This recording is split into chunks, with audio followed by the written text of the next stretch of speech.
எக்ஸிபிட்டரோட risk in business வந்து first of all real எஸ்டேட்டோட value வந்து ரொம்ப ரொம்ப ஜாஸ்தி. இன்னைக்கு வந்து எக்ஸிபிட்டர் வந்து என்ன மாதிரி வந்து ஒரு சிங்கிள் ஸ்க்ரீனை வச்சு பண்ண முடியும்னு பார்த்தீங்கன்னா, பியூரா பேஷன் இருந்தால் மட்டுமே பண்ண முடியும். ஏன்னா சென்னையோட பார்டரில் இருக்கக்கூடிய ஒரு தியேட்டர், அந்த தியேட்டர் வந்து பார்த்தீங்கன்னா அதோட ரியல் எஸ்டேட் வேல்யூ பார்த்தீங்கன்னா கிட்டத்தட்ட வந்து ஒரு 75 crore வரும். ஒரு ஜிஎஸ்டி ரோட்ல இருக்கக்கூடிய ஒரு ஆன் ரோடு ப்ராப்பர்ட்டி மாதிரி வச்சுக்கோங்களேன்.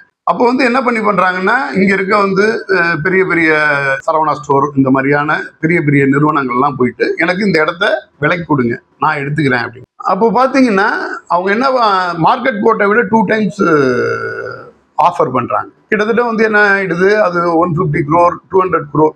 ஸோ 200 crore ப்ராப்பர்ட்டிலேருந்து நான் ஒரு சினிமா ஹால் வச்சிருக்கேன், இதுலேருந்து எனக்கு என்ன ரிட்டர்ன் வருது அப்படிங்கிறது வந்து யோசிச்சா அந்த பிஸ்னஸ் பண்ண முடியாது.